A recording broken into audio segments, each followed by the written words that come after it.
রঘু ডাকাত সিনেমার দ্বিতীয় গান, যার শিরোনাম দেওয়া হয়েছে ঝিলমিলি লাগে রে। এই গানটি নাকি জুনিয়র এনটিআর এবং জাহ্নবী কাপুরের চুট্টা মারলে গানের কপি করা। অবশেষে মুক্তি পেয়েছে রঘু ডাকাত সিনেমার দ্বিতীয় গান।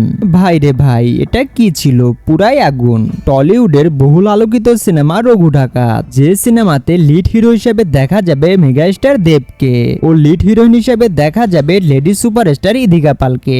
তো গতকালকে এই সিনেমার দ্বিতীয় গান মুক্তি পেয়েছে এসবিএফ ইউটিউব চ্যানেলে। তো গানটির শিরোনাম দেওয়া হয়েছে ঝিলমিলি লাগে রে। এই 3 মিনিট 46 সেকেন্ডের গানটি অনেক সুন্দরভাবে রিপ্রেজেন্ট করা হয়েছে। এই গানটিতে সুর দিয়েছেন ঈশান মিত্রা ও সুচিত মিত্রা চক্রবর্তী।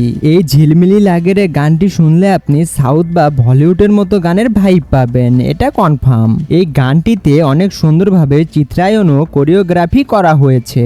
আর মেগাস্টার দেব ও ইদিকা পালের রসায়নটাও ছিল দেখার মতো।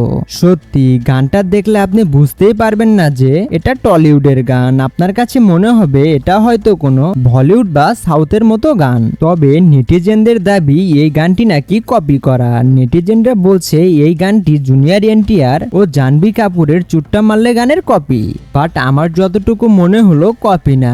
কারণটা হলো, আপনি যদি ভালো করে চুট্টা মারলে গান এবং ঝিলমিলি লাগে রে গান, এই দুইটা গান ভালো করে দেখেন তাহলে বুঝতে পারবেন যে এই দুটি গান দুটি ধাঁচের নির্মাণ করা এবং গানের মুভমেন্টও আলাদা এবং গানের স্কেলও আলাদা। শুধু কিছুটা মিল রয়েছে লোকেশনে, তাছাড়া তেমন কোনো মিল পাওয়া যায়নি। তো আপনার কাছে কি মনে হয়, সত্যি কি ঝিলমিলি লাগে রে গানটি চুট্টা মারলে গানটির কপি, না নেটিজেনরা মিথ্যা গুঞ্জন ছড়াচ্ছেন? অবশ্যই কমেন্ট করে জানাবেন। আর আপনি যদি আমাদের চ্যানেলে নতুন হয়ে থাকেন তাহলে চ্যানেলটি সাবস্ক্রাইব করে আমাদের পাশেই থাকবেন। সকলেই ভালো থাকবেন, সুস্থ থাকবেন। আল্লাহ হাফেজ।